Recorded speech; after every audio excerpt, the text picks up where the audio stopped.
வயிறெல்லாம் அடி வயிறெல்லாம் வலிக்குது உடம்பெல்லாம். ரோட்ல உட்கார வச்சுட்டா ஸ்டாலின் அவர் வாக்குறுதி என்ன ஆச்சு? என்னடா குப்பைங்க எல்லாமே கிளீன் பண்ணாம இப்படி ரொம்ப வழிஞ்சிட்டு இருக்கே அப்படின்னு பார்த்தவனே தான் தெரியுது தூய்மை பணியாளர்கள் எல்லாருமே வந்து பாத்தீங்கன்னா நிரந்தரமா வேலையை விட்டு தூக்க போறாங்க அப்படின்னு சொல்லிட்டு அவங்க கிட்ட இன்ஃபர்மேஷனே கொடுக்காம கவர்மெண்ட் வந்து அவங்க சடனா வேலையை விட்டு நிறுத்திட்டாங்க, பிரைவேட் கிட்ட வந்து கொடுக்க போறாங்க. லாக்டவுன்ல மழை புயல் இது எல்லாமே வந்து பாத்தீங்கன்னா நீ எங்களை வச்சு வேலை வாங்கினல, இப்ப மட்டும் ஆட்சி உங்ககிட்ட வந்த உடனே நீங்க எதுக்காக ஒரு வாக்கு கொடுத்துட்டீங்க, நிரந்தரமா ஒரு வேலை வாய்ப்பு உங்களுக்கு தருவோம் அப்படின்னு சொல்லிட்டு வாக்கு கொடுத்துட்டு அந்த வாக்கை இப்ப எதுக்காக மீறீங்க, எங்களை எதுக்கு நீங்க வேலையை விட்டு தூக்குறீங்க, இப்பெல்லாம் தூக்க கூடாது, நீங்க பிரைவேட் கிட்ட கொடுக்கறதுக்கு நாங்க உங்களுக்கு வேலை செஞ்சோம், உங்க சொந்த ஊர் மக்களை வந்து நீங்க எதுக்கு பிரைவேட் கிட்ட கொடுக்குறீங்க, அப்போ உங்களுக்கு பாத்துக்கு வந்து திறமை இல்லையா அப்படின்னு சொல்லிட்டு கிட்டத்தட்ட 2000 ஃபேமிலிஸ்க்கு மேல வந்து பாத்தீங்கன்னா ரிப்பன் பில்டிங் முன்னாடி வந்து போராட்டம் பண்ணிட்டு இருக்காங்க. ரோட்ல உட்கார வச்சுட்டா ஸ்டாலின் அவர் வாக்குறுதி என்ன ஆச்சு?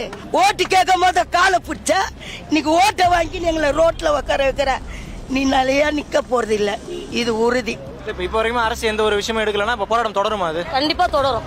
இந்த போராட்டத்துல ரொம்ப கஷ்டப்படுறது வந்து பாத்தீங்கன்னா லேடிஸ் தான். ஏன் வந்து பாத்தீங்கன்னா அவங்கள நம்பி ஃபேமிலி இருக்கு. இந்த போராட்டத்துக்காக அவங்க பண்ற போராட்டத்துக்காக அவங்களோட வேலை நீங்க திருப்பி தரணும், பிரைவேட் கிட்ட கொடுக்க கூடாது. அதுவும் இல்லாம அவங்களோட போராட்டத்துக்கு நீங்க உடனடியா முடிவு சொல்லியே ஆகணும். நாங்க பாத்ரூம் போக முடியாத, கக்கூசுக்கு போக முடியாத, வயிறெல்லாம் அடி வயிறெல்லாம் வலிக்குது. அந்த பாரதியனை மட்டும்தான் எங்களை சப்போர்ட்டா நிக்கிறாரு, வேற யாருமே எங்களுக்கு நிக்கலையா.